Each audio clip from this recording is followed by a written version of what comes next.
মুসলমান আল্লাহু আকবার আওয়াজ দাও তো আসতে দাও। মুসলমান এখনো কি একবার চিন্তা করলা না মুসলমানের ইসলামটাকে রক্ষা করার জন্য আমরা ফুজি কিন্তু আল্লাহু আকবার কথা কোন ঠিক কিনা? বলা হুজুর কেমনে? তাকে দেখো ওই গুরু গোবিন্দ বাদশার রাজপ্রাসাদ থেকে শাহজালাল ইয়ামিনী আল্লাহু আকবরের ধ্বনি দিয়া নাসিরউদ্দিন সিবাতালার আজানের মাধ্যমে ধ্বংস করে দিছে কথা কোন ঠিক কিনা? মুসলমান ভারতের দাদা বাবুরা বাঙালি মানুষটারে হুমকি দিতাছে, হিন্দুরারে উস্কিয়া দিতাছে। আর ওই হিন্দুরা উস্কানি পাইয়া ইসকন নামক উগ্রবাদী সংগঠন বাংলাদেশের চট্টগ্রামের আদালত পাড়ায় একজন উকিলরে পর্যন্ত তারা কোবায়া মারছে কথা কোন ঠিক কিনা? এরা আন্দোলন করতে যায় বাংলাদেশের মসজিদের ভিতরে আঘাত করছে। আমরা আজকের মাহফিল থেকে বাংলাদেশের সম্মানিত উপদেষ্টা ডক্টর মোহাম্মদ ইউনূসের কাছে আমরা একটা আবেদন জানাইতে চাই। ওই উগ্রবাদী সংগঠন ইসকনেরা বাংলাদেশের মধ্যে এমন হট্টগোল করার কারণে, বাংলাদেশের মসজিদে আঘাত করার কারণে কোটি কোটি মুসলমানের কলিজায় আঘাত লাগছে। তাড়াতাড়ি এটার বিচার করেন, নচেত বাংলাদেশের মুসলমানের দিকে, বাংলাদেশের মসজিদের দিকে যদি কোনো বিধর্মীরা আঘাত করার চেষ্টা করে, আল্লাহর কসম মুসলমান এক এবং নেক হইয়া মাঠে নাইমা এটার জন্য আমরা দাবি জানাইব যেন এটা শাস্তি হয় কথা কোন ঠিক কিনা?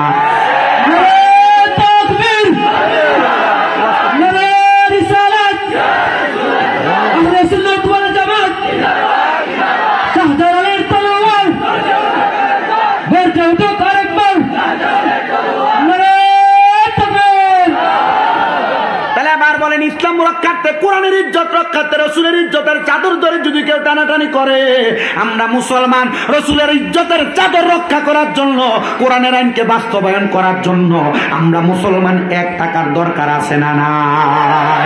মুহাব্বতের আওয়াজে বলেন দরকার আছে না নাই? এই সাতাই হালের নূরে মদিনা ইসলামী সুন্নি যুব সংঘের বাইরা সহ আপনারা যারা জান্নাতের বাগান মাহফিলে বসলেন, মুহাব্বতের আওয়াজে আমার সাথে আমার কয়েকটা কথার জবাব দিবেন। আপনারা বলেন আমরা সবাই কার বান্দা? বলেন আমরা কার বান্দা? আল্লাহর বান্দারা আল্লাহর কোরআন তেলাওয়াত করলে লাভ আছে না নাই? আমি আপনাদের কাছে কোরআন তেলাওয়াত করে আমি এই আয়াতে কারিমার সার্বজনীন একটা ব্যাখ্যামূলক বক্তব্য আপনাদের কাছে আমি উপহার দিতে চাই। আমার আল্লাহ তাআলা কোরআনুল কারিমে বলেন, লা ইয়াস্তাউই আসহাবুন নারি ওয়া আসহাবুল জান্নাহ, যারা দুজকি, যারা জাহান্নামী এবং যারা জান্নাতি তারা এক রকম না। বলে হুজুর কেন কেন এক রকম না? আমার আল্লাহ তাআলা ঘোষণা করে আসহাবুল জান্নাতি হুমুল ফাইজুন, আল্লাহ কয় যারা জান্নাতি তারা সফল কাম। এবার বলেন আমার বাবারা, আমরা সবাই জান্নাতি হইতে চাই কি চাই না? সাতাই হালের যুবকরা তো মাহফিল সাজাইছে জান্নাতি হওয়ার জন্য কথা কোন ঠিক কিনা? আমার ঘরে বলছে হুজুর এই মাহফিলটার পাশেই একটা গোরস্থান আছে, কবরস্থান আছে, হুজুর গো ওই কবরবাসীর স্মরণে একটু ওয়াজ করবেন যেন মানুষ কবরের কথা স্মরণ করে। এজন্য আমি এই আয়াতে কারিমাটা আপনাদের কাছে পেশ করেছি।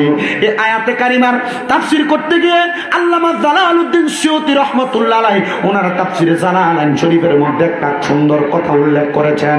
হে জগতের মানুষ, তোমরা যদি দুনিয়ার জমিনের মধ্যে আল্লাহর জাহান্নামে ভয় কইরা জান্নাতকে মায়া কইরা তোমরা যখন ইবাদত করবা, ওই ইবাদতটা আমার আল্লাহর কাছে বিনা লাইসেন্সে কবুল হয়ে যায়। বলে কেন গো, কেন কবুল হয়ে যায়? একবার কি আপনি বলবেন নি? কারণ বান্দা যখন জাহান্নামে ভয় করে, বান্দা জাহান্নামে ভয় করলে নামাজ পড়ে, জাহান্নামে ভয় করলে রোজা রাখে, জাহান্নামে ভয় করলে দুনিয়ার জমিনের ভিতর আল্লাহর ইবাদত বেশি বেশি করে করে কথা কোন না ঠিক কিনা? যারা জান্নাতে মায়া কইরা ইবাদত করে গো, ওই ইবাদতের মধ্যে তারা বড় মজা পাওয়া যায়। বলে হুজুর ইবাদতের মাধ্যমে কেমন মজা পায়? আল্লামা জালালউদ্দিন সিয়ুতীর লেখা আল খাসাইসুল কুবরা নামক একটা কিতাব আছে, কিতাবটার নাম মনে রাখবেন আল খাসাইসুল কুবরা। যদি কখনো সুযোগ পান খাসাইসুল কুবরা 2টা খণ্ড কিনবেন, কিনা খাসাইসুল কুবরার প্রথম থেকে শেষ পর্যন্ত পড়বেন। নবীজি কি কি বই লাগেছে জালালউদ্দিন সিয়ুতী এই জায়গার মধ্যে সব লিপিবদ্ধ করেছে। এই খাসাইসুল কুবরার মধ্যে নবীজির প্রখ্যাত সাহাবী ইসলামের প্রথম খলিফা হযরত আবু বকর সিদ্দিক রাদিয়াল্লাহু তাআলা আনহুর মৃত্যুর কথাটা এখানে উল্লেখ করা হয়েছে।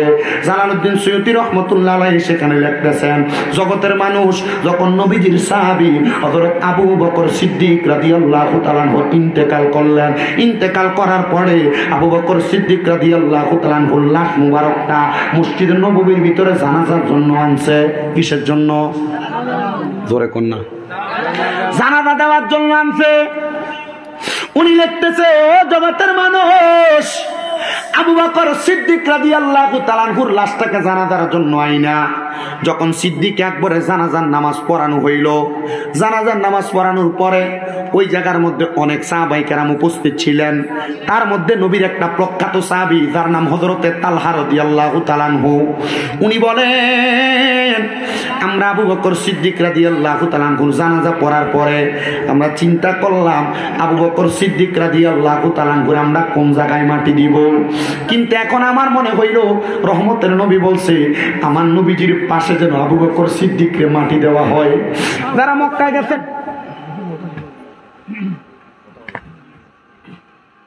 আমি এখন থেকে যতক্ষণ বয়ান করব এই স্টেজে কেউ উঠতে পারবে না, এই স্টেজ থেকে কেউ নামতে পারবে না। আর যদি কেউ নামার থাকেন 1 মিনিট সময় দিলাম, মনে কষ্ট নিয়ে না আব্বা। হ্যাঁ, কারণ আমার সিস্টেম হচ্ছে আব্বা, আমার ওয়াজের ধাস 2 বছর এবং 3 বছর আগে আরেক রকম ছিল, অনেক পাগলামি করতাম, কিন্তু এখন আর পাগলামি চলে না। এখন যুব সমাজ এবং শিক্ষিত সমাজ বুঝে কোনটা ওয়াজ কোনটা আওয়াজ। আমি যদি এখানে আপনাদেরকে ওয়াজটা করে দিয়া কোনো রকম সব বুদ্ধি দিয়ে বুঝ দিয়া চলে যায় আর আমি আপনাদের থেকে হাদিয়া মোটা অঙ্কের নিয়ে চলে যাই, তখন কিন্তু আমি আপনার কাছে জবাব দেই আর না দেই আল্লাহর কাছে জবাব দেওয়া লাগবে। কথা কি বুঝতে পারছেন? এজন্য আমার কথা হচ্ছে আমি যতক্ষণ বয়ান করতেছি, যেহেতু কবরের বয়ান করতেছি, এখান থেকে আপনারা কিছু শিখার চেষ্টা করেন। দেখেন আমি মূর্খ মানুষের জবান থেকে কিছু শিখতে পারেন কিনা। আমার পড়ালেখার বয়স বেশি না, মাত্র কামেল প্রথম বর্ষ, কুমিল্লা ইউনিভার্সিটিতে বাংলায় অনার্স ফাইনাল ইয়ার। আমি চেষ্টা করি আমার এই জ্ঞান দ্বারা, ক্ষুদ্র জ্ঞান দ্বারা মানুষকে কোরআন সুন্নাহর পথে দাওয়াত দেওয়ার জন্য। গতকালকে 2টা মাহফিল করছি, একটা চাঁদপুর একটা বরুড়া করে। আমি চিন্তা করছি রাত্রে নিয়ে চলে আসবো, পরে চিন্তা করলাম কুয়াশা দিয়ে যাওয়া যাবে না, রিক্স। দিনের 12টায় রওনা দিছি, এখানে আইসা পৌঁছাইছি প্রায় 6টা 37-এ, না ভাইজান 6টা 37-এ পৌঁছাইছি। এখান থেকে আপনাদের এখান থেকে কি বলে এটাকে, শ্রীমঙ্গল ভবানীপুর যাওয়া লাগবে, অনেক দূর। আমার তো যাইতে হবে, 2-একটা কথা বলতে হবে। আমার বয়স অনুযায়ী আমি পারি না। আপনাদের দোয়ায়, শুধু আমার এই পড়ালেখা না, ওয়াজ মাহফিল না, আপনাদের দোয়ায় এখন আমার কুমিল্লায় 6টা মাদ্রাসা চলে। কয়টা?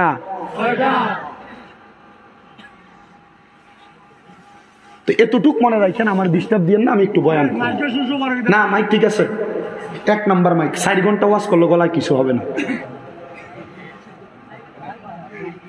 4 ঘন্টা আর ওয়াজ করতেন 1.5 ঘন্টা। আমার বাবা হযরত তালহা রাদিয়াল্লাহু তাআলা আনহু বলেন, উনি বলেন আমরা বুঝতে পারলাম নবী না বলছে আবু বকর সিদ্দিককে নবীর পাশে জায়গা করার জন্য।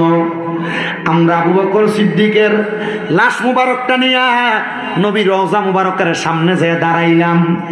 এমন টাইমে আমি তালহা চিন্তা করলাম আর দেখলাম রে, কোথায় থেকে জানি কে যেন আমার একটা আওয়াজ দেয়।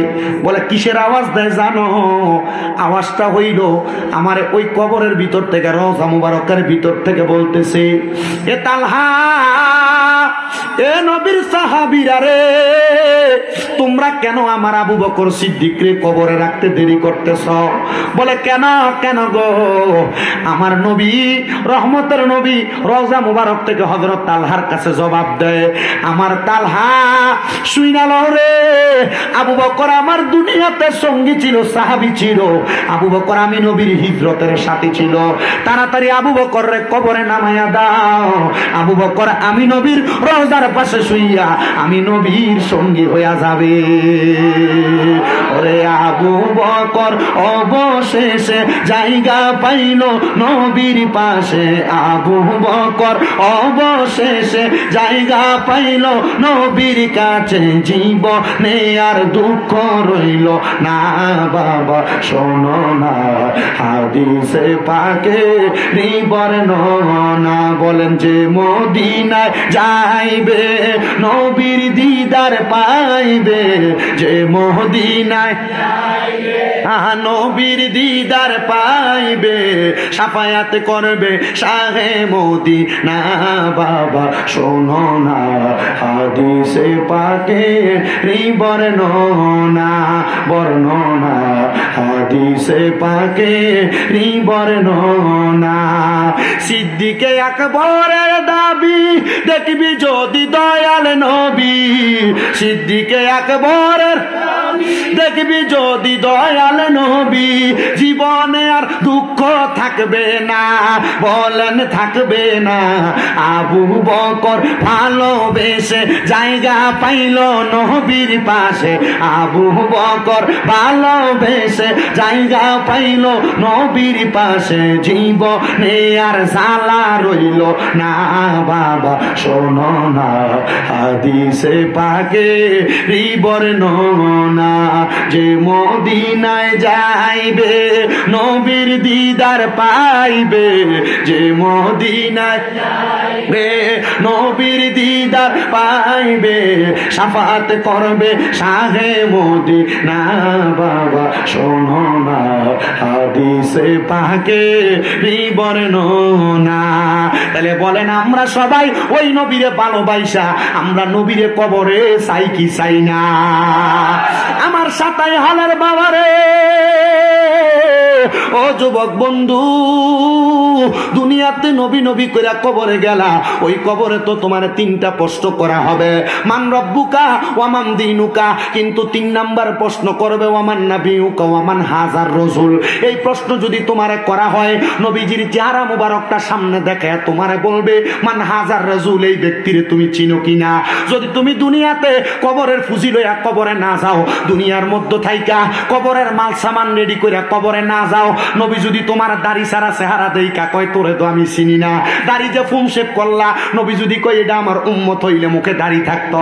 আরে তুমি যে 5 ওয়াক্ত নামাজ পড়লা না, নবী যদি আমার কয় তোর চেহারার ভিতরে তো নামাজের মতো কোনো চিহ্ন নাই, যদি নামাজি হইতার চেহারার মধ্যে আমি নবী রহমতের নবী বলছিলাম নামাজি হওয়ার কারণে কবরের মধ্যে আসলে চেহারায় নূর চমকাইব, কই রে তুই তো আমার উম্মত না। আমার নবী যদি কয় তোমার চিনে না, তোমার তো কবরে কোনো উপায় নাই, হাসরে কোনো উপায় নাই, মিজানে কোনো উপায় নাই, ফুলসেরাতে কোনো উপায় নাই।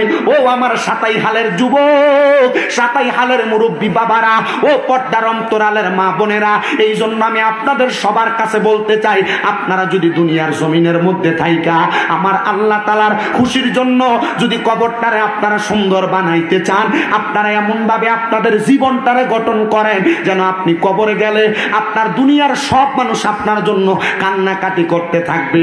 কারণ আপনারা তো জানেন কবির ভাষায়, জীবনে এমন জীবন তুমি করিবা গঠন, মরণে হাসিবে তুমি কাঁদিবে ভুবন। আপনি তো এমন জীবন বানান নাই, আপনি মারা গেলে এলাকার মানুষ কইতে মরছে ভালো হয়েছে, আমরা জ্বালায় মারছে। কথা কন না কেন? আপনি এমন চরিত্র গঠন করেছেন। নবী কয় না না না, উম্মত এমন একটা চরিত্র গঠন করো। নবী কেমন চরিত্র গঠন করব? এবার আমার নবী আল্লাহর কোরআনুল কারীম থেকে বলতেছে, ইন্নাল্লাযীনা আমানু ওয়া আমিলুস সলিহাতি উলাইকা হুম খায়রুল বারিয়া। জবান খুলে জোরে কোন আল্লাহু আকবার। আমার নূরের নবী রাহমাতুল লিল আলামিন নবী আমার কয় উম্মত, ইন্নাল্লাযীনা নিশ্চয়ই যাহারা আমানু ঈমান আনে ওয়া আমিলুস সলিহাত নে আমল করে, উলাইকা হুম খায়রুল বারিয়া, তারা হইল দুনিয়ার সবচাইতে ভালো মানুষ, তারা হইল দুনিয়ার সবচাইতে ভদ্র মানুষ। ও বন্ধু, আপনি নামাজ পড়েন না, আপনি কত সুন্দর বলতেছেন আপনার কবরের ভিতরে আপনার কোনো চিন্তা নাই।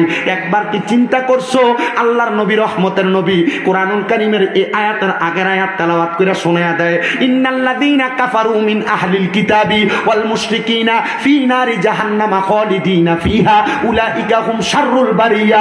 আল্লাহর নবী কোরআনুল কারীমের আয়াত থেকে ঘোষণা করে জানায়া দেয়, নিশ্চয় যারা কুফরি করে, অসুবিধা হইতেছে আপনাদের, নিশ্চয় যারা কুফরি করে এবং দুনিয়াতে আহলে কিতাব এবং দুনিয়াতে শিরিক করে, আল্লাহ ছাড়া কারোর কাছে মাথা নত করে, আল্লাহ ছাড়া কাউকে সেজদা দেয়। আল্লাহর নবী কয়, ও জগতের মানুষ, এই শিরিক করার কারণে, কুফরি করার কারণে আমি নবী ঘোষণা করলাম আল্লাহর কোরআন থেকে, উলাইকা হুম শাররুল বারিয়া, এরা হলো দুনিয়ার সবচাইতে বাদ লোক, সবচাইতে বদ লোক, সবচাইতে খারাপ লোক। এখন আপনি বলবেন হুজুর কুফরি করে কেমনে? আমরা তো কুফরির মানি বুঝি না, কুফরি কেমনে করে শোনো। আপনাদের এলাকায় অনেক মানুষ আছে যারা নামাজ পড়ে না, তারা কিন্তু কুফরি করে না। বলে হুজুর কখন কুফরি হবে? কেউ যদি নামাজ জানে ফরজ ইবাদত কিন্তু পড়ে না, এটা কুফরি হবে না। কিন্তু যদি কয় নামাজ আমি মানি না, তখন হবে কুফরি। কেউ যদি জানে দুনিয়াতে গুনাহ করলে গুনাহ হয় কিন্তু সে গুনাহ করাটারে তার সাধ্য বানায় নিছে, কাজ বানায় নিছে, তাইলে এটা হবে কুফরি। অনেকে জানে গান বাজনা গুনার কাজ, কি কাজ? জোরে কোন কি কাজ? গান বাজনা গুনার কাজ, কিন্তু সে গুনার কাজ দ্বারা গুনা যায় না। কেউ যদি করে তাহলে এটা হইব কুফরি। আপনার এলাকার ভিতরে অনেক মানুষরা দেখবেন বিয়ার ভিতরে গান বাজনা করে, মুসলমানিতে গান বাজনা করে, এলাকার গায়ে হলুদে গান বাজনা করে, করেনি। ও বন্ধু, গায়ে হলুদের ভিতরে গান বাজনা কইরা আবার হুজুরের কাছে কয় হুজুর দোয়া কইরেন এই জামাই বউর গর্ভ থেকে যেন একটা নেক সন্তান আইয়ে। তো তুমি বিয়ার গায়ে হলুদরা অনুষ্ঠানটা শুরু করলা হারাম কাম দিয়া, নেক সন্তান আইব কেমনে? এই ফুতে তো বড় হওয়ার পর মা বাপরে বাতই দিত না। কথা কোন ঠিক কিনা? ওরে গায়ের দূরে বললে কথা নবীর প্রাণে লাগে বেদা। চিরদিন তুই থাকবি না ভুবনে, বলেন চিরদিন তুই থাকবি না ভুবনে, নিরঞ্জনে দিবে তোরে দোজকের আগুনে, বলেন ফুরবে তোরে দোজক গুনে, নিরঞ্জনে দিবে তোরে দোজক। মাগো, আমার ফুতের বিয়েতে আমি গান বাজনা করবো, তোর বাপের কি ক্ষমতা দেখায়নি? আমার নাতির মুসলমানিতে আমি গানের অনুষ্ঠান করবো, তোর কি? আল্লাহর কসম, এরা গান বাজনা ডিজে পার্টির কনসার্ট করে দুনিয়ার মাটিকে ভাইবো, আর কবরে গেলে এই মাটি তারা সাপ দিয়া চার ছাতনা নাড্ডি ভাঙবো। কথা কোন ঠিক কিনা? তোমার বয়স যখন পড়বে বাটি, সঙ্গী হবে বাঁশের লাঠি, কিছু কিছু কম শুনবি তুই কানে। হাত কম শোনা না, কম কম। বয়স যখন পড়বে বাটি, সঙ্গী হবে বাঁশের লাঠি, কিছু কিছু কম শুনবি তুই কানে। ওরে বল কমিবে হাতে পায়, পেশারে মাথা ঘুরায়, ছোট অক্ষর দেখিবি না নয়নে, বলেন ছোট অক্ষর দেখিবি না নয়নে, নিরঞ্জনে দিবে তোরে দোজকের আগুনে, বলেন দিবে তোরে গুনে, নিরঞ্জনে দিবে তোরে দোজকের আগুনে। বন্ধুরে, এই জন্য গুনার কামদারে গুনা মনে করবা, হারাম কামদারে হারাম মনে করবা। এই এলাকার মধ্যে কত মানুষ আছে, ওই যে প্রথমে বলছিলাম নামাজ পড়ে সুদ খায়, নামাজ পড়ে ঘুষ খায়, নামাজ পড়ে মানুষের জমি দখল করে খায়। আসেনি? আসেনি? অভাব নাই, অভাব নাই। আল্লাহর কসম, এরারে দেখবেন দোকানে বইয়া লম্বা লম্বা কথা কয়। এ কথা কন না কেন? ও বাবা, এই মানুষগুলা কারা, এদের পরিচয় মানুষ জানে। তো যেই কথা বলতেছিলাম আপনাদেরকে বাবারাম, ওই কবরে যাওয়ার আগে কবরের প্রস্তুতি নিবা। এলাকার কত বেটারা বিয়ে করার পরে শ্বশুর বাড়িতে যাওয়ার সময় ফান নেয়, মিষ্টি নেয়, কলা নেয়, ফল ফ্রুট নেয়, নেয়নি? নেয়নি? ও জামাই কেন নাও? জামাই কয় নেওয়ার কারণ হলো শ্বশুর বাড়ির জামাই একটা সম্মান আছে না, যদি না নেই শ্বশুর বাড়িতে তো সম্মান পাবো না। মুসলমান, ওই কবরে যে যাইবা, ওই কবরে তো মুসলমান হিসেবে তোমার একটা সম্মান আছে, মুসলমান হিসেবে তোমার একটা দাম আছে। শ্বশুর বাড়িতে যাইতে মিষ্টিটা নিলা, কবরে যাইতে কি নিবা একবার চিন্তা করছনি? চিন্তা করছনি? চিন্তা করছনি? বলে হুজুর কবরে যাইতে আমরা কি লইয়া যামু? ওই যে আল্লাহ কইছে আমানু আমিলু সলিহাত, কবরে যাইতে ঈমান এবং আমল লইয়া যাওয়ান লাগবো। ঈমান এবং আমল কোনটা? ঈমান এবং আমল হইল আমানতু বিল্লাহি ওয়া মালাইকাতিহি ওয়া কুতুবিহি ওয়া রাসূলিহি ওয়াল ইয়াউমিল আখিরি ওয়াল কদরি খাইরিহি ওয়া শাররিহি মিনাল্লাহি তাআলা ওয়াল বাসি বাদাল মাউত। জোরে কন্না সুবহানাল্লাহ। এই ঈমানের 7টা বিষয় আপনারা বুঝেন কিনা আমি জানি না, তবে দেখলাম কেউ আস্তে কয়, কেউ জোরে কয়। আমার সাথে জোরে পড়েন, আমানতু বিল্লাহি। মা এত আসছে না, জোরে কোন আমানতু বিল্লাহি ওয়া মালাইকাতিহি ওয়া কুতুবিহি ওয়া রাসূলিহি ওয়াল ইয়াউমিল আখিরি ওয়াল কদরি খাইরিহি ওয়া শাররিহি মিনাল্লাহি তাআলা ওয়াল বাসি বাদাল মাউত। বলে হুজুর এটার মানে কি? ঈমানের মানিটা একটু বুঝেন, ঈমানের স্বাদটা বুঝেন। ঈমানের মানি এবং স্বাদ হইল, আল্লাহর নবী বলতেছে 1 নাম্বার আল্লাহর প্রতি ঈমান আনবা। আল্লাহর প্রতি ঈমান কি? আল্লাহ ছাড়া কাউরে সেজদা দিবা না, আল্লাহর কাছে, আল্লাহ ছাড়া কারোর কাছে চাইবা না, আল্লাহ ছাড়া কারোর কাছে মাথা অবনত করবা না, আল্লাহ ছাড়া কাউকে খোদা মনে করবা না। এটা হলো আল্লাহর প্রতি ঈমান। 2 নাম্বার আমানতু বিল্লাহি ওয়া মালাইকাতিহি, ফেরেশতাদের প্রতি ঈমান। তুমি দুনিয়াতে ভালো মন্দ যা করো, তোমার 2 কাঁধের মধ্যে 2 জন ফেরেশতা। দুনিয়া থেকে কবরে যাইবা, মুনকার নাকির নামক 2 জন ফেরেশতা তোমার সকল কিছুর খবরাখবর সম্পর্ক অবজারভেশন করবে। এই ফেরেশতাদের প্রতি ঈমান আনা। ওয়া কুতুবিহি, কিতাবের প্রতি ঈমান আনা। বলে হুজুর কিতাবের প্রতি ঈমান কোনটা? কিতাবের প্রতি ঈমান হইল দুনিয়ার জমিনের ভিতরে আদম নবী থেকে ঈসা নবী পর্যন্ত আল্লাহ তাআলা 104 খানা কিতাব আমাদের নবী পর্যন্ত পাঠাইছে। এর মধ্যে 100টা সহিফা, 4টা হলো মূল কিতাব। ওই 4টার ভিতর থেকে তাওরাত, জাবুর, ইনজিল, কোরআন সহ যত কিতাব আছে সব কিতাবের প্রতি ঈমান। ওই কিতাবে কোনো কিছু যদি আদেশ করে আদেশটা মাইন্না চলবা, কোনো কিছু নিষেধ করলে নিষেধটা বর্জন করবা। আল্লাহর কোরআন কয় নামাজ পড়ো, মুসলমান নামাজ পড়ে না। আল্লাহর কোরআন কয় রোজা রাখো, মুসলমান রমজান মাসে পর্দা লাগে খানা খায়। আল্লাহর কোরআন কয় তোমরা তোমাদের মহিলাদেরকে পর্দা করাও, আপনি আপনার মহিলারে ফাতলা কাপড় পরে হুন্ডার পেছনে নিয়ে ঘুরেন। আল্লাহর কোরআন কয় সুদ খাইও না, আপনারা সুদ খান। আল্লাহর কোরআন কয় হারাম খাইও না, আপনারা হারাম খান। আল্লাহর কোরআন কয় অবৈধভাবে কারোর সম্পদ দখল কইরো না, আপনারা অবৈধভাবে সম্পদ দখল করেন। আল্লাহর কোরআন কয় ফাহিশা কথা বইল না, তোমরা ফাহিশা কথা বলো। আল্লাহর কোরআন কয় দুনিয়ার জমিনের মধ্যে থাইকা এতিমের মাল দখল কইরো না, তোমরা আলতিমের মাল দখল করো। তাইলে চিন্তা করো, কোরআন যা বলে তোমরা তার বিপরীত। তাইলে তুমি কোরআনের প্রতি ঈমান আনতে পারো নাই। কোরআনের প্রতি যার ঈমান নাই তার কোনো কিছুর প্রতি ঈমান নাই। 4 নাম্বার ওয়া রাসূলিহি, রাসূলের প্রতি ঈমান। বলে হুজুর রাসূলের প্রতি ঈমান কোনটা? আমার রাসূল সাল্লাল্লাহু আলাইহি সাল্লামের উপর নাযিল হওয়া কোরআন। ওই কোরআনে বলতেছে হুয়াল্লাযী আরসালা রাসূলাহু বিল হুদা ওয়া দীনিল হাক্কি লিইয়ুযহিরাহু আলাদ দীনি কুল্লিহি ওয়ালাউ কারিহাল কাফিরুন। না মুশরিকুন, মুশরিকুন না মুশরিক, ওয়ালাউ কারিহাল মুশরিকুন। আল্লাহ তাআলার কোরআন বলতেছে হুয়াল্লাযী আরসালা রাসূলাহু, তোমাদের নিকট যেই রাসূল আগমন করেছে, যেই রাসূল এসেছে, যারা এই রাসূলের আগমন করার পরে বিল হুদা, হেদায়েতের বাণী, ওয়া দীনিল হাক্কি, সত্য ধর্ম নিয়ে আসার কারণে যারা এই সত্য ধর্মটারে বি আফওয়াহিহিম, তাদের ফু দ্বারা নিভিয়ে দিতে চায়, তাদের ফু দ্বারা বন্ধ করতে চায়।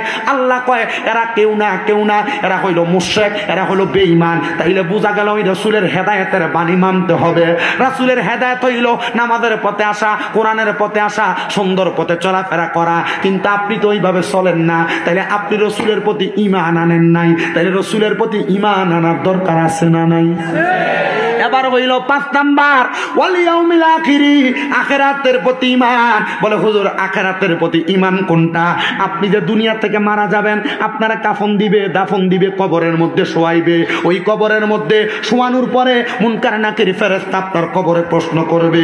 কবরের পরে ফুলসিরাত, কবরের পরে হাসর, হাসরের পরে মিজান, মিজানের পরে ফুলসিরাত, ফুলসিরাতের পরে জান্নাত এবং জাহান্নাম। আল্লাহ তাআলা কবরের জিন্দেগিতে আপনার এমন কিছু হিসাবের জায়গা রেডি করে রাখছে, এগুলার প্রতি আপনার ঈমান আনতে হবে। ও মুসলমান, সাতাই গালার বাবা গো, আখিরাতের প্রতি ঈমান কেমনে আনবা জানো? হাসরের ময়দানটা এত কঠিন জায়গা, যেই জায়গার মধ্যে যদি দুনিয়া থেকে গুনাহ কইরা কবরে যাও, ওই কবরের মধ্যে হাসরের ময়দানে যখন উপস্থিত হয়ে যাইবা, সূর্যটা তোমার একবারে মাথার 4 আঙ্গুল কাছাকাছি থাকবে। 1টা না, 2টা না, 3টা না, 12 সূর্যের তাপ তোমার মাথার উপরে দেওয়া হবে। মগজগুলা টকবক টকবক করে ফুইটা তোমার কানে দিয়া, নাকের ছিদ্র দিয়া বের হবে। ওই হাসরের ময়দান এমন মারাত্মক হবে, হাসরের ময়দানে নিষ্ঠা হবে তামার চাইতে গরম। ও মুসলমান, শুধু তাই না, তাই না, গামের সাগরের মধ্যে কোন মানুষের মাজা পরিমাণ ঘাম থাকবে, কোন মানুষের বুক পরিমাণ ঘাম থাকবে, কোন মানুষ হাসরের ময়দানের মধ্যে সাঁতার কাটতে থাকবে। আল্লাহ, আমরা এমনি কষ্ট পায়া মরতে চাই না। আল্লাহর নবী কয় ওই হাসরের ময়দানকে ভয় কইরা, কবরকে ভয় কইরা তোমরা এমন ভাবে চলাফেরা করবা, দেখবা আমার আল্লাহ তাআলা ওই কবরে যাওয়ার পর জাযাউহুম ইনদা রাব্বিহিম জান্নাতু আদনিন তাজরি মিন তাহতিহাল আনহার, আল আনহারু খালিদিনা ফিহা আবাদা রাদিয়াল্লাহু আনহুম ওয়া রাদওয়ান যালিকা লিমান খাশিয়া রাব্বা। জবানটা ছাইরা দিয়া উচ্চ কণ্ঠে আল্লাহর কোরআনের মুহাব্বতে জুড়ে বলেন আল্লাহু আকবার।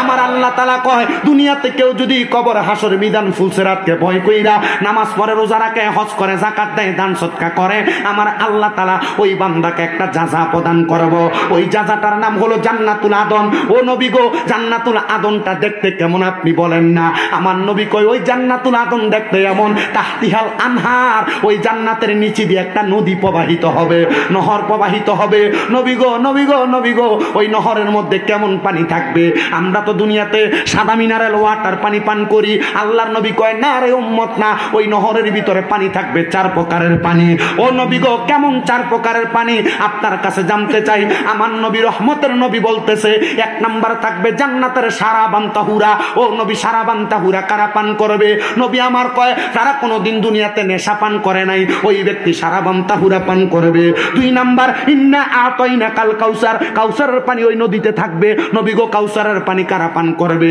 কয় যারা দুনিয়াতে আল্লাহ নবীরে মুহাব্বত কইরা 5 ওয়াক্ত নামাজ পড়ছে হারাম কর্মকাণ্ড করে নাই এরাই কিন্তু দুনিয়ার জমিন থেকে কবরে যাওয়ার পর ওই হাউজে কাউসারের পানি পান করবে ও নবী গো জান্নাতের মধ্যে ওই নদীটার ভিতরে আর কেমন পানি থাকবে আমার নবী কয় আরেকটা পানি থাকবে ওইটা হলো জান্নাতের মধু নবী গো জান্নাতের মধু কারা পান করবে আমরা সমাজে অনেক মানুষ মা মারা যাওয়ার পরে বইন্ডের সম্পদ বুঝিয়ে দেয় না আমরা সমাজের অনেক মানুষ ছোট ভাই মারা যাওয়ার পর বড় ভাই মারা যাওয়ার পর ভাই ভাইয়ের সম্পদ বাজিদাদেরকে বোঝায়া দেয় না দখল করে খায় এমন বালা মানুষ সাতাই হালাল এলাকায় আছে না নাই আল্লাহর নবী কয় কেউ যদি দুনিয়াতে এমন দখল করে খায় তাহলে ওই ব্যক্তি কোনোদিন ওই পানি মধু জান্নাতের মধু পান করতে পারবে না তাইলে নবী গো জান্নাতের মধু তো তারা পান করবে যারা দুনিয়াতে কোনোদিন পরের হক মাইরা খায় নাই ও নবী গো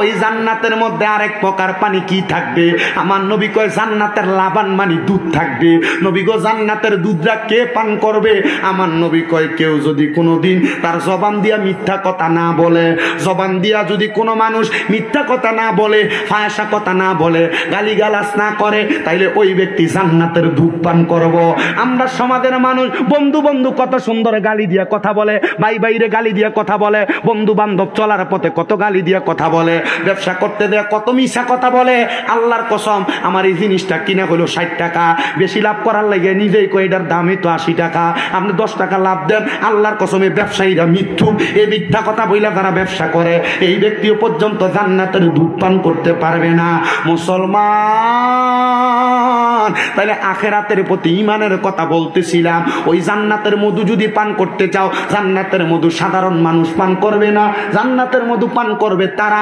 দুনিয়ার জমিনের ভিতরে আল্লাহ রাসূলকে মুহাব্বত কইরা হালাল ভাবে চলাফেরা করবে যারা আপনি দুনিয়াতে মানুষের জমি দখল করবেন হারাম খাইবেন পরের হক মেরে খাইবেন গালিগালাজ করবেন মিথ্যা কথা বলবেন আর বলতেছেন মরার পরে আল্লাহ আপনার জান্নাত দিয়ে দেবে এটা আপনার মামুর বাড়ির কলা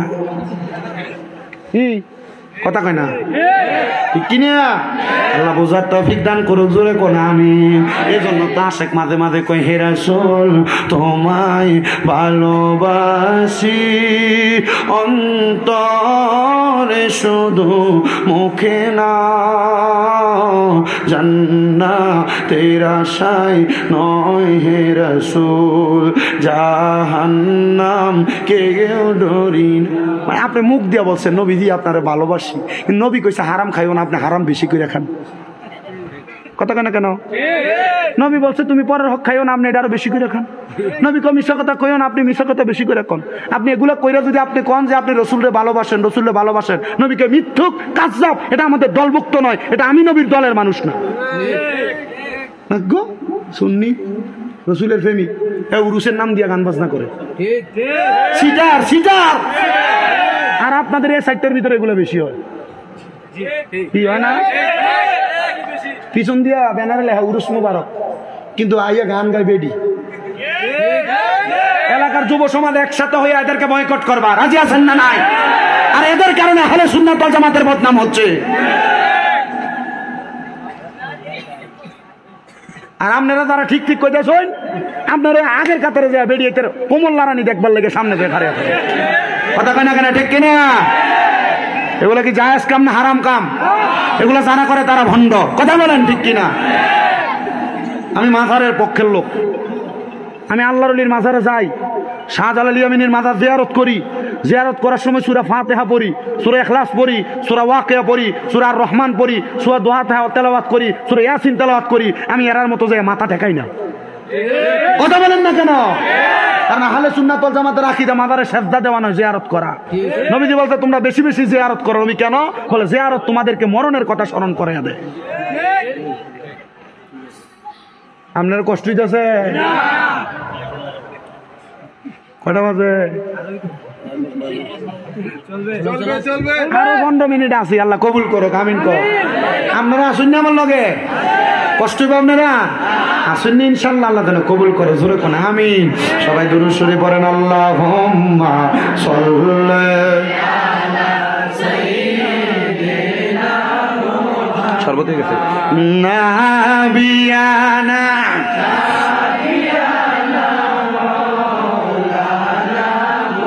দয়াল নবীর এশকের আগুন লাইগাছে যার কলি যায়, হায়রে প্রাণ বরিয়া জানাই গো সালাম ওই নবীজির পাকের যায়। আল্লাহুম্মা সাল্লি জোরছে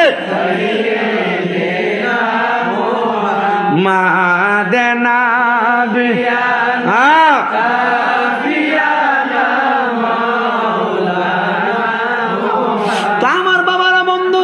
গভীর মনোযোগ দিয়ে বয়ান শুনবেন। আলোচনার আয়াতে কারিমার অর্ধেক পড়ছে।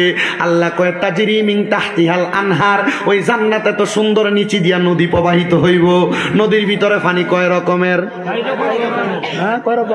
এই তো মাশাআল্লাহ ওয়াজের শ্রোতা আছে মনোযোগী। কয় রকমের পানি?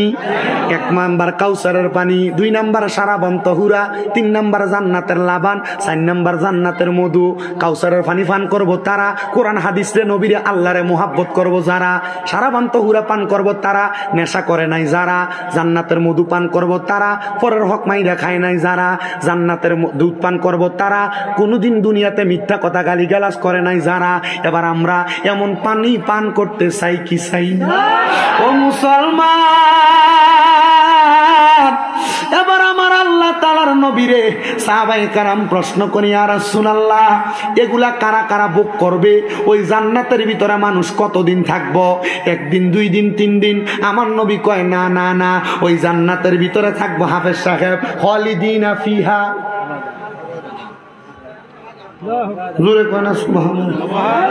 আরে জানা নাই তো, হাফেজ সাহেব আছে না, হুজুর আছে না? আপনারা একটু জোরে জোরে কইয়ান, টুপিওয়ালা সাবরা জোরে জোরে কইবা, কইলে না মানছি একটু বসতো। এরা চিন্তা করতেছে হুজুর কইতাছে, আমরা শুনতাছি, আমরা কান সুখ করি শেষ। আল্লাহ কয় খালিদিনা ফিহা, খালিদিনা ফিহা। আবাদা শব্দটা এখানে রাখলাম। খালিদিনা ফিহার তাফসীর শুনেন। খালিদিনা ফিহা মানে চিরস্থায়ী বাসিন্দা হইয়া জান্নাতে থাকবে। কিন্তু আবাদা শব্দটা কেন? আবাদা শব্দটা লাগায় কয় বান্দা জান্নাতে ডুববা তো ডুববা, বাহির হইতে চাইবা না। জবান খুলে জোরে বলেন সুবহানাল্লাহ। সাহাবায়ে কেরাম একটা ডাক দিয়া কইয়া, নবীকে কইয়া ডাক দিলি আর আল্লাহু আকবার কি জোরে নাচতে? সাহাবায়ে কেরাম একটা ডাক দিয়া কয়, ইয়া রাসূলুল্লাহ নবী গো,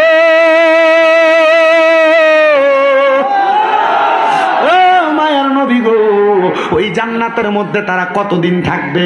আমার নবী আবার আল্লাহর কোরআন থেকে বলে, নবী গো জান্নাতের মধ্যে কারা থাকবে? আমার নবী কয় রাদিয়াল্লাহু আনহুম ওয়া রাদু আন, যারা দুনিয়াতে আল্লাহরে খুশি করছে, আল্লাহ যারার প্রতি খুশি হইছে, তারাই ওই জান্নাতের ভিতরে থাকবে। আল্লাহ ওই জান্নাতের ভিতরে তারা কারা থাকবে? বলে যারা আল্লাহরে খুশি করছে। ও মুসলমান, আল্লাহরে খুশি করছেন কিনা আপনি নিজে জানেন, আপনার চাইতে বেশি কেউ জানে না। আল্লাহরে কেমনে খুশি করবেন? নামাজ না পড়া আল্লাহরে খুশি করা যাইব না, নামাজ না পড়া রোজা না রাইখা আল্লাহরে খুশি করা যাইব না। মুসলমান ও সাতাই হালের বাবারা, তাইলে বোঝা যায় আল্লাহরে খুশি করার জন্য নামাজ লাগবো, রোজা লাগবো, হজ লাগবো, যাকাত লাগবো, দান সদকা লাগবো। সামর্থ্য না থাকলে অসুবিধা নাই, সামর্থ্য যদি থাকে সব ইবাদত করা লাগবো। কথা কোন না ঠিক কিনা? কিন্তু ঠিক তো মুখ দিয়া কইলা ফজরের নামাজের আজান দেয়, না হেতেল দিয়া ঘুমাও। ফজরের আজানটা দিলে ঘুমটা তখন সাইফা লাগে। কথা কয় না ঠিক কিনা? মুসলমান ও নবী নবীর উম্মতের দলেরা এবার জিজ্ঞাসা করে, আল্লাহ রে দুনিয়াতে কারা রাজি খুশি করছে? কয় যালিকা লিমান খাশিয়া রাব্বা, যারা দুনিয়াতে আল্লাহরে সবচাইতে বেশি ভয় করছে, আল্লাহরে ভয় করার কারণে আমার আল্লাহ তাআলা তারারে কবুল করে নিছে। ও হুজুর কেমনে গো কেমনে? আল্লাহরে ভয় করার কথাটা তো বুঝতে পারলাম, তো যেই জায়গায় ছিলাম ঈমানের 7টা বিষয় বুঝাইতেছিলাম, আখিরাতের কথা বলে দিছি, আখিরাতের কথা। এবার হলো ওয়াল ইয়াউমিল আখিরি ওয়াল কদরি খায়রিহি ওয়া শাররিহি, দুইটা জিনিস। কয়টা? ওয়াল কদরি খায়রিহি ওয়া শাররিহি কি? তকদিরের ভালো এবং মন্দের প্রতি বিশ্বাস করা। ভালো এবং আপনার এলাকায় বিল্ডিং এ ঘুমায় এমন মানুষও আছে, এখানে আছেন 2 তলা বিল্ডিং এর মালিকও বসছেন, আবার বেড়ার ঘরের মধ্যে ঘুমায় এমন মানুষও। বেড়ার ঘর না চিন্তা করে, আল্লাহ যদি আমার একটা বিল্ডিং বানানোর তৌফিক দিত। 2 তলার মালিক চিন্তা করে, আল্লাহ যদি আমার একটা 5 তলা বাড়ি দিত। শুকর নাই না শুকর। আল্লাহ কয় বান্দা ওয়াশকুরু নিআমাতাল্লাহি আলাইহিম ইন কুনতুম ইয়্যাহু তা'বুদুন। মারহাবা। আল্লাহ কয় বান্দা তোমরা আমি আল্লাহর নিয়ামতের শুকরিয়া আদায় করো, যদি তোমরা আমি আল্লাহর ইবাদত করো। ইবাদত করি কার? আল্লাহ যেই নিয়ামত দিছে বাঙ্গা ঘর, আল্লাহ কয় বান্দা লা ইউকাল্লিফুল্লাহু নাফসান ইল্লা উসআহা। আমার আল্লাহ জানায়া দেয় বান্দা আমি আল্লাহ তাআলা কারো সাধ্যের বাহিরে কোনো কিছু ছাপাইয়া দেই না। তুমি বেড়ার ঘরে থাকার যোগ্য, আল্লাহ কয় তোরে বেড়ার ঘরই দিলাম। তুমি 10 তলায় ঘুমানোর যোগ্য, আল্লাহ কয় তোরে 10 তলায় ঘুমলো আইলাম। তো তোমার তো আলহামদুলিল্লাহ নাই, আল্লাহ কয় বান্দা তোমার যে শুকরিয়া নাই, এই জন্য আমি আল্লাহ তোমার নিয়ামত বাড়াইয়া দেই না। যদি বেড়ার ঘরে থাইকা কইতে আল্লাহ বেড়ার ঘরই আমার লাগে আলহামদুলিল্লাহ। আল্লাহর নবী হাদিসে মুবারাকার মাধ্যমে জানায়, কেউ যদি অল্পতে সন্তুষ্টি হয়, মানে যা পাইছে তাতে সন্তুষ্টি হয়, আল্লাহ যা দিছে তাতে সন্তুষ্টি হয়, তাহলে ওই ব্যক্তির আমার আল্লাহ নিয়ামত বাড়াইয়া দেয়। জোরে কোন সুবহান। মুসলমান এবার তকদিরের ভালো এবং মন্দ সব মাইনা নিবেন। অসুস্থ হইবেন বলবেন আলহামদুলিল্লাহ, কামাই কম আলহামদুলিল্লাহ, রুগী হইছেন আলহামদুলিল্লাহ, ভাঙ্গা ঘরে থাকেন আলহামদুলিল্লাহ, 2 তলায় ঘুমান আলহামদুলিল্লাহ, যে কোনো অবস্থায় সব জায়গায় আলহামদুলিল্লাহ বলবেন, দেখবেন নিয়ামতের অভাব নাই, নিয়ামতের অভাব নাই। এবার আসেন ওয়াল কদরি খায়রিহি ওয়া শাররিহি। এবার কয় মিনাল্লাহি তাআলা ওয়াল বাসি বাদাল মাউত। ও বান্দা মিনাল্লাহি তাআলা ওয়াল বাসি বাদাল মাউত, এই শব্দটা বড় মারাত্মক শব্দ। হুজুর কেন কেন কেন? কারণ মরা তো যাব ঠিক আছে, তাহলে আবার যে বললেন বাসি বাদাল মাউত, মরার পর আবার কবরের মাটি খুঁড়ে আমরারে তুলবেন। ওই যে মিনহা খালাকনাকুম ওয়া ফিহা নুইদুকুম ওয়া মিনহা নুখরিজুকুম তারাতান উখরা। আল্লাহ কেন তুলবেন? আমরা মইরা গেছি তো শেষ, আমরারে মরার পরে তোলার কারণ কি? কয় মরার পরে তুইল্লা হাসরের ময়দানে দাঁড় করায়া এমন বিচার করা হবে, বান্দা দুনিয়াতে কেমন ভাবে চলাফেরা করছো ওই বিচার শুধু মরার পরে চলবে না, ওই বিচার মরার আগেও চলবে। এমন ভাবে আজরাইল থাবা দিয়া ধরবো, আর বিছনার ভিতরে প্রস্রাব পায়খানা কইরা দিবা। আজরাইল এমন ভাবে ধরবো, মরার পরে নাকে মুখি দিয়া রক্ত বাইর হইয়া যাইব। আজরাইল এমন ভাবে ধরবো, চোখ উল্টাইয়া দিবা। আজরাইল এমন ভাবে ধরবো, জিহ্বায় কামড় দিয়া মারা যাইবা। মুসলমান মুসলমান মুসলমান, আপনাদের সবার কাছে জানতে চাই, আপনারা বলবেন এই জান্নাতের বাগানে বইসা দুনিয়ার জমিনের ভিতরে আপনি কেমনে আল্লাহরে ভয় করবেন? আর এই দুনিয়াতে থাইকা আল্লাহ কেমনে আপনার দুনিয়ার জমিন থেকে মারা যাওয়ার পর নিয়ে যাইব? কত মানুষ তো এলাকার মারা যায় বিছনার ভিতরে প্রস্রাব পায়খানা কইরা দেয়, কত মানুষ মারা যায় জিহ্বায় কামড় দিয়া মারা যায়, কত মানুষ মারা যায় চোখ উল্টায়া যায়, কত মানুষ মারা যায় নাকে মুখে দিয়া রক্ত বাইর হয়। কারণ কি? একবারও তো জিগাইলা না। কারণটা হইল যখন আজরাইলের সামনে, আজরাইল তোমার সামনে আসবে, আজরাইল আসার আগে তোমার সামনে ফেরেশতা আইব 2টা। কয়টা? 2টা। হাদিস শরীফ বলতেছে ওই 2 ফেরেশতার চোখের রং হইব নীল কালারের। ওই ফেরেশতার ভয়ঙ্কর চোখ দেখা বান্দা ভয়ে বিছনার মধ্যে প্রস্রাব পায়খানা কইরা দেয়। আজরাইল তো পরে এখনো বড়টা আসে নাই, ছোট ডিরে দেখেই বিছনা বিছনায় প্রস্রাব পায়খানা করে দিবে, কিন্তু মুমিন বান্দা প্রস্রাব পায়খানা করবে না, আরামে ঘুমায়া যাবে। ও মুসলমান, ও নবীর উম্মতের দলেরা মনোযোগ দেন। আজরাইল যখন সামনে আসবে, বুকটার মধ্যে হাত দিলে বান্দা মুখ দিয়ে কথা বলার চেষ্টা করবে, দুই চোয়ালের মাঝখানে জিহ্বা কামড় পড়ে বান্দা দুনিয়াতে থাকবে না। বান্দা চোখ দিয়ে বুঝাইতে চাইবে, আজরাইল আমার আরেকটু সময় দাও, তখন চোখগুলো উল্টে যাবে। বান্দার বুকের মধ্যে যখন আজরাইল হাতটা রাখবে, বান্দার হাতের পায়ের শাহরকগুলা ঠাস ঠাস করে ছিঁড়ে যাবে। তখন বান্দা রক্ত চলাচল করতে পারবে না, বান্দার নাক এবং মুখ দিয়ে রক্ত বায়া বায়া পড়বে। আহারে, কিন্তু মুমিন বান্দা যখন মারা যাবে, আজরাইল রূহ তো এমনি নিবে না, মরার সময় কালেমা পড়বে, লা ইলাহা ইল্লাল্লাহু মুহাম্মাদুর রাসূলুল্লাহ সাল্লাল্লাহু আলাইহি ওয়াসাল্লাম। আজরাইল রূহ কখন নিছে মুমিন বান্দা টের পাবে না। বলে হুজুর কেন? কারণ আজরাইল মুমিন বান্দার রূহ নেওয়ার আগে মুমিন বান্দার এক নাম্বার বুকের ভিতরে হাত দিব, একটা থাবা দিব ঠাস কইরা। আজরাইল যখন হাত দিব, মুমিন বান্দার বুকের সামনে দুইজন ফেরেশতা এভাবে বাধা হইয়া দাঁড়ায় যাবে। এ আজরাইল, মুমিন বান্দার বুক দিয়া তো রূহ নিতে পারবা না। বলে কারণ কি? মুমিন বান্দার বুকের মধ্যে আল্লাহ নবীর ভালোবাসা মুহাব্বত আছে। সব জায়গায় শুধু মুহাব্বত, সব জায়গায় শুধু ভালোবাসা। তাহলে বোঝা গেল নবীর ভালোবাসা, কোরআনের ভালোবাসা, আল্লাহর ভালোবাসা, দুনিয়ার জমিনে মানুষের প্রতি মুহাব্বত রাখা, এইটার কারণে আল্লাহ মরণেও শান্তি দান করে। কথা কোন ঠিক কিনা? মুসলমান, ও নবীর উম্মতের দলেরা, আশিকে রাসূল ভাই বাবারা, হযরতে আজরাইল আলাইহিস সালাতু ওয়াস সালাম মুমিন বান্দার বুকে হাত দিলে বুকের মধ্য থেকে আওয়াজ আসবে, এই বান্দা নামাজি, রোজাদার, ইমানদারি, বান্দার বুক দিয়ে রূহ বাইর করতে পারবা না। এবার মুমিন বান্দার কপালের মধ্যে থাবা দিব রূহ নেওয়ার জন্য। মুমিন বান্দার কপালের মধ্য থেকে আওয়াজ আসবে, এ আজরাইল, মুমিন বান্দার কপাল দিয়ে রূহ বাহির করতে পারবা না। বলে কারণ কি? বলে বান্দা 5 ওয়াক্ত নামাজে সিজদা দিছে, সুবহানা রাব্বিয়াল আলা পড়ছে। এ বয়স্ক বাবারা, মসজিদে যাইতে নামাজ পড়ো, সিজদা দাও। এটা লাভটা কি দেখো? যখন তুমি নামাজ পড়বা, নামাজের সিজদা দেওয়ার কারণে ওই আজরাইল তোমার কপাল দিয়ে যখন রূহ বাহির করতে চাইবো, ওই নামাজের সিজদাগুলা আজরাইলের সামনে বাধা হইয়া দাঁড়াইব। মরণে থাকিও পাশে নবীজি, ইয়া রাসূলুল্লাহ।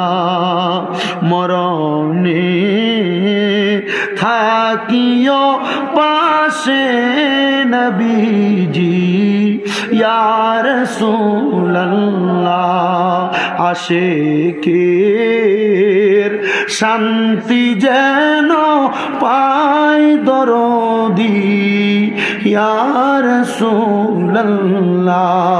আশিকের শান্তি যেন পাই দরদি, ইয়া রাসূলুল্লাহ। মরিলে শান্তি যেন পাই দরদি, ইয়া রাসূলুল্লাহ। গলা শুকাবে,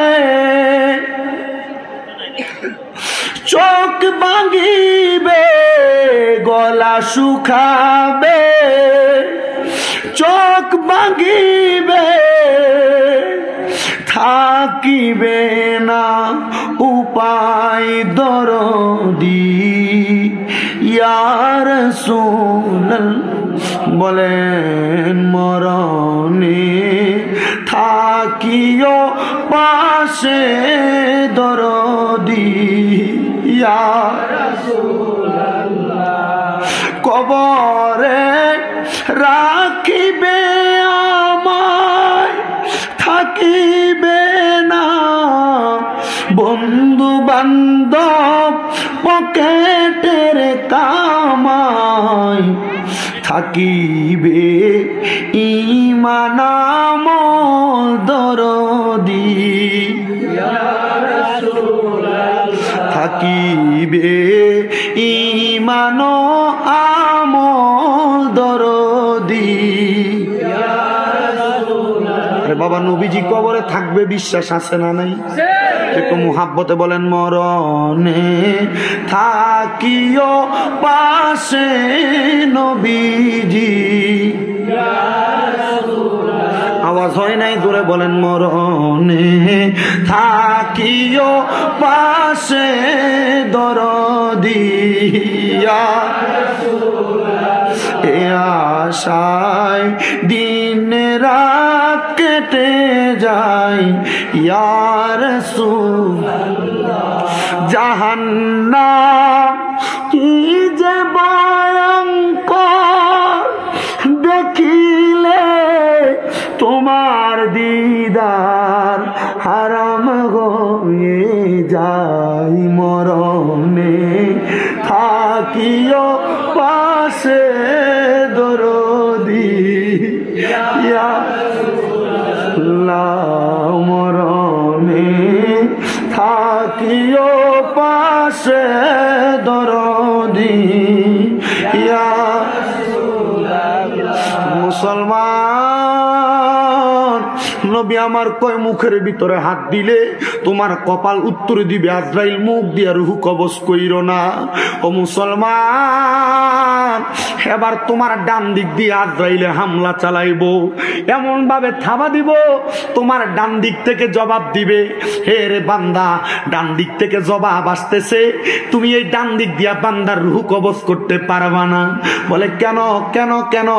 বলে কারণ হইল বান্দার ডান দিক দিয়ে আসি আমি, বান্দার দান এবং সাদাকা। এবার বাম দিক দিয়া হামলা চালাইবো, বাম দিক দিয়া বান্দার রূহ কবজ করা যাবে না। বাম দিকে যখন হাতটা দিব বাম দিক থেকে জবাব আসবে। আমি কইলাম বান্দার মা বাবার খেদমত, এই বান্দা আম্মা আব্বার প্রতি বড় ইহসান করেছে, আম্মা আব্বার পরে ইহসান করার কারণে আমার আল্লাহ তাআলা এই বাম দিক দিয়া রূহ কবজ করতে দিবে না। এবার বান্দা মুখ দিয়া কালিমা পড়বে, মুখ দিয়া কালিমা পড়ার সাথে সাথে বাতাস বের হবে, বাতাসের সাথে বান্দার রূহ কবজ করবে। কিন্তু আজরাইল যখন আস্তে আস্তে বান্দার রূহটারে নিয়ে যাবে, ওই বান্দার রূহটা নেওয়ার সময় আজরাইল আলাইহিস সালাতু ওয়াস সালাম রে বান্দার রূহ কথা বলবে। তখন এ আজরাইল আমারে কেন তুমি এত আস্তে আস্তে নিয়ে যাও? বলে কেন রে? এবার বান্দা বলবে আমি তো জান্নাতি, আমি তো ইমানদার, আমি তো মুমিন। মুমিন বান্দা মারা যাওয়ার পর আল্লাহ তাআলা কোন নিয়ামত রেডি করে রাখছে তুমি যদি জানতা, তুমি যদি জানতা, তুমি যদি জানতা তাইলে আমার এত আস্তে আস্তে নিতা না।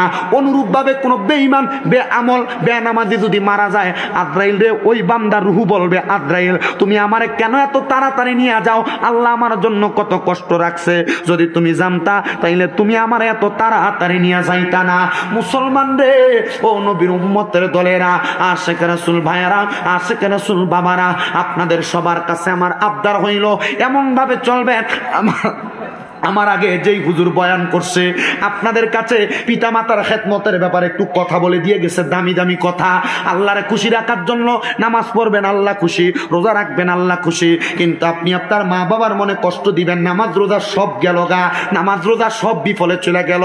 এই জন্য সবার কাছে আবদার, দুনিয়াতে তিনটা কাজ বেশি বেশি করবেন। ও আবুদুল্লাহ, আল্লাহর ইবাদত, ওয়ালা তুশরিকু বিহি শাইয়া, আল্লাহর সঙ্গে কোনোদিন শিরিক করবেন না। ওয়াবিল ওয়ালিদাইনি ইহসানা, আব্বার প্রতি ইহসান করবেন। কিন্তু অনেক সন্তান টাকার জন্য পয়সার জন্য বউয়ের কথা শুই না, অনেক সন্তান মা বাপরে ধমক দিয়ে কথা বলে, অনেক সন্তান ওই মা বাপরে আলাদা করে দেয়, মা বাপরে জুদা করে দেয়, মা বাপ ভিন্নে ভিন্নে ঘরে ভাত খায়, এক সপ্তাহ এই ভাইয়ের ঘরে, আরেক সপ্তাহ আরেক ভাইয়ের ঘরে, আরেক সপ্তাহ আরেক ভাইয়ের ঘরে।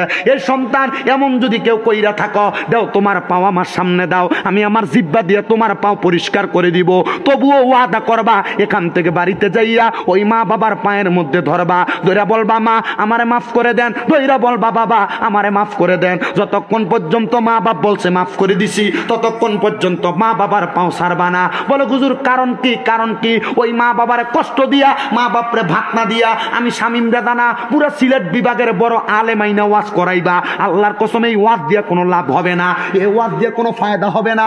এই জন্য আবদার হইল ওই মা বাবার কদম ধরে মাফ চাইবা, আল্লাহর রাস্তা আমারে মাফ করে দেন। যতক্ষণ পর্যন্ত মা বাপ মুখ দিয়ে বলছে মাফ করে দিছি, ততক্ষণ পর্যন্ত মা বাবার পাও ছাড়বা না। অনেকে চিন্তা করে হুজুর মাপ চামু দূরের কথা, আমি দুই ঈদে মা বাবার পা ছুঁয়া সালাম উত্ত করি না, আমি কেমনে মা বাবার পা ছুঁয়া মাপ চাইমু? আমি বলবো এ যুবক, এ মুরব্বী বাবারা, আম্মা আব্বার পাও ধরলে দাম কমে না, সম্মান কমে না, ইজ্জত কমে না। আল্লাহর নবী তো কয় মা বাবার পায়ে মাঝে মাঝে সুযোগ পাইলে সুমা দিবা। আমি তো আমার এলেমের জোরে বক্তা না, শিক্ষার জোরে বক্তা না, ক্লাস 6-7 শুনছি ওয়াজ মাহফিলে মা বাবার কদম কদমে চুমা দিলে জান্নাতের চৌকাঠে চুমা দেওয়ার সওয়াব পাওয়া যায়। রাত্রবেলা বাড়িতে এসে আমার মা বাপের পায়ে চুমা দিছি, আল্লাহ তাআলা আমার অধিক সম্মানিত বানাইছে। আমি জানি আমি যেই সম্মানের যোগ্য না, আল্লাহ আমার তার চাইতে হাজার হাজার গুণ সম্মান দিছে। আপনাদের দোয়ার বরকতে কুমিল্লাতে আমার 6টা মাদ্রাসায় 800 সাড়ে 800 ছাত্র পড়ালেখা করে। আপনারা বুঝেন আল্লাহ তাআলা এমন সম্মান দিছে, ওয়াজ মাহফিলের সিজনে বৈশা থাকা লাগে না, প্রত্যেকদিন 2-1টা মাহফিল করা লাগে। এটার কামটা কি? এটা আমার পড়ালেখার যোগ্যতাই না, মা বাবার দোয়ার বরকতে। এই জন্য সবার কাছে আবদার, আপনার ওই মা বাপের সম্মান করবেন, তাজিম করবেন। আশেক বলতেছে বাবাকে তোমরা কাবা জানিও, মদিনা জানিও, মাকে যদি গো তারা বেঁচে থাকে। নবী বলে আমি সেবি নাই, সেবিতে পারি নাই, সেবিও আমার উম্মত, সেবিও আমার উম্মত। বাবার মুখেতে মায়ের মুখেতে যে তুলে দিবে খানা, রাজি থাকে রাব্বানা। নবী বলে আমি করি নাই, করিতে পারি নাই, করিও আমার উম্মত, করিও আমার উম্মত। এ সন্তান, তোমার মা তোমার বাবা তোমারে বড় কষ্ট করে মানুষ করছে। সন্তান আম্মা আব্বার কদম ধরতে দেরি করবা না, আমার আল্লাহ তাআলা তোমার মা বাপরে মাফ করে দিবে। কিন্তু অনেকে চিন্তা করে হুজুর যাদের বাড়িতে বাবা আছে তারা বাড়িতে যাইয়া বাবার পায়ে ধরে মাপ চাইবো, আমার তো বাবা নাই, আমি কার পায়ে ধরে মাপ চাইবো? অনেকে চিন্তা করে হুজুর যাদের বাড়িতে মা আছে তারা বাড়িতে যাইয়া মার পায়ে ধরে মাপ চাইবো, আমার তো মা নাই, আমি কার পায়ে ধরে মাপ চাইবো? কেমন আছেন বাবা মনি, কেমন আছে মা জননী, একবার তো ফিরা চাইলি না, ওই মা বাবারে কষ্ট দিয়া দুনিয়াতে দিন কাটাইয়া শান্তি তুমি কোনদিন পাইবা না। আরে খবর দেশের খবর লইলি না, ওরে 3.5 হাত গর্তে ফেলে কেমন করে আইলা চলে, তোমার বাড়ি আইতে দেরি হইলে যেই মা ঘুমাইতো না, ওই কবর দেশে মায়ের পাশে একটু রইলি না রে। খবর দেশে খবর লইলি না, হায়রে এ 27 হালের মাহফিলে কে জানি বৈশা গেছে তার জগতের মধ্যে বাবা নাই, কে জানি বৈশা গেছে তার জগতের মধ্যে মা নাই।